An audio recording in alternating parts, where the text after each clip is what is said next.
here at the Blades Rod Shop display, and my all-time hero is sitting next to me. I'm into hot rods because of George Barris. George, thanks for being with us. Well, thank you very much for having me. I mean, it's such a thrill because to see some of these cars here in Pittsburgh is really a delight. It is.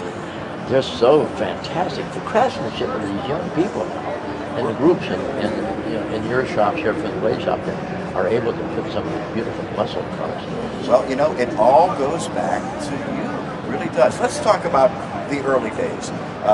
You and your brother lost your mom when you were very young. You lived in Chicago, and you went to live with relatives in California. So that's how you got to California. Let's go from there. Right. So, and he also told me when we spoke yesterday that some of the guys, your high school friends, saw what you did, and that's kind of where the custom started. Where I finally started getting some money. I got myself a little Deuce Roadster, and I set of cat eye taillights in it because my buddies all said, hey, how about doing that for me? I said, what, $10?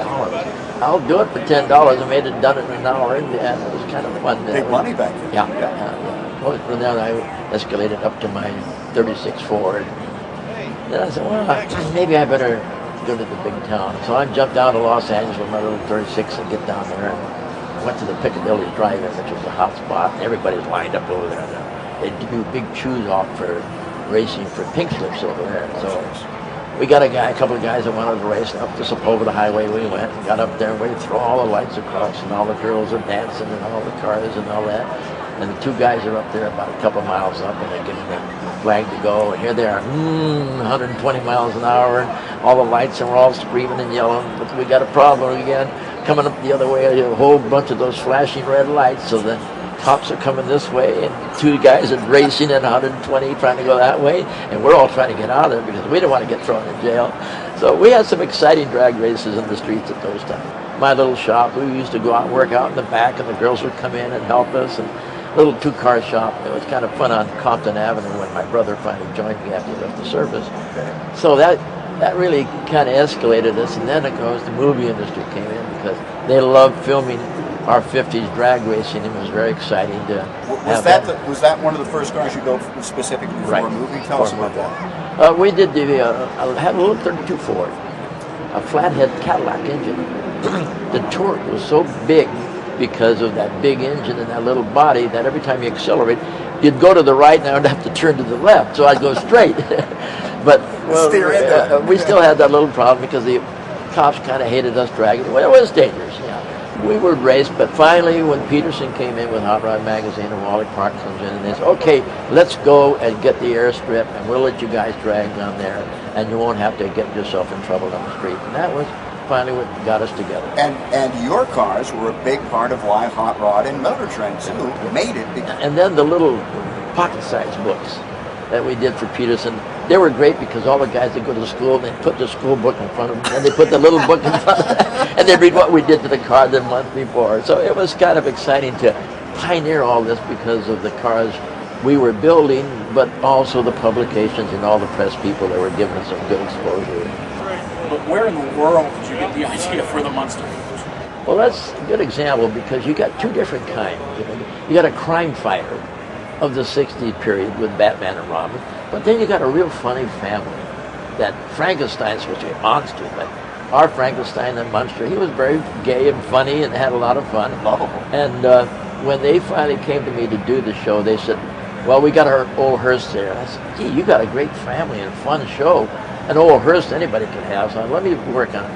My wife Shirley and I and Dan, we all got together that weekend, and we took 3 Model Ts in one, made pull up a little model, cut up some simple, and we took and made it a 6-door Model T, and then we had, of course, put the monsters up, the coffin handles and the spider webs and the old lanterns, and we had to make them fit the family. The cars were actually got a bigger response than the stars. Yeah, in fact, Universal said we had more fan mail to bring to us at the end of the week for the Dragon and the Munster coach than they had the stars. And said, I don't know about these cars. I don't think we should have cars. And you got cars that'll do a job. The Munster coach is such an incredible creation. It almost looks like it's not real, because of the way you piece it together. But it's a driver, right? Oh yeah, we don't like push cars. Now, George, Fred Wynn actually took the car out on the streets Oh, yeah. in California. Tell us about that. Yeah, Fred would actually drive the car. We would do some things. We'd have to drive down the street and go to Bob's Drive-In. We have to take Butch and get him up in the back, and we'd have hamburgers at the drive-in, which was our favorite cruise place. Jay Leno comes there every Friday night still to the time. So it really stimulated a lot of the audiences because it was a hot rod. It was a 2017. And putting three of them together and putting it back on and everything else made it a little bit more different and a little more unusual. We built two of them because whenever we build anything for the film industry, we always have to have a backup in case somebody crashes. And the first one had a 289 and this one's got a 360 in it. Well, that was a funny story because when they brought the Beverly Hillbillies in from the Ozarks and we're in Beverly Hills, they said, George, you got to go out and get a jalopy. Where are you going to find a jalopy in Beverly Hills? So I'm driving down the 10 freeway and going to the little town of Fontana, and there's a little feed store sitting over there. And I looked at it and I said, wow. There was an old car sitting there, 22 Oldsmobile, and it was a sedan. They cut the back off and made it into a truck. So I took pictures, went back to the studio, and I said, what do you think about this, Dan? Everybody, oh, that's great. Said, but you got a problem, George. I said, what's that? He said, you got to put a rocking chair in the back for drag. So I said, we'll do that. So from street racing, now they're doing drifting, which is kind of exciting to show that it just seems like the car culture never stops. It's like a wheel. Every decade I look at, well, when is it going to end? We hit that big period in 1970 when everybody, all the government says, downsize your engine, no more performance. If you can run that car with a rubber band, we'll let you do it. Well, when you tell the American public you can't have something, that means they're going to want it more. I probably coach-built more Cadillacs and Lincolns, the big size cars, than I ever did in my life, because that's what I wanted. So with all those cars you designed, even more than I realized when we started to talk about it, you really are a part of the fabric of what this generation, what this culture is about. I mean, every car that is cool, you've had a hand in. Yeah, and even up to today, I just finished for Pontiac, we took a GTO, I made it into a 2-passenger roadster, and going, vertical doors, straight up and down. I threw the side mirrors away because I put cameras in the taillights. We got 2 monitors in there. I threw all the lighting system. I used all LEDs. And then even today, what is the big thing is gas crunch. What do we got? Hybrid. Even I took the Toyota Hybrid. We whacked that in. Yeah. A George Barris Prius. How cool that is. Yeah. Hey, let's take a break. Can you stay for a few more Sure, minutes? absolutely. Oh, We have George to. Barris with us. It's incredible. He is the king of customizers. This is Car Radio on News Talk 1020 KDKA. Thank you. Thank you all.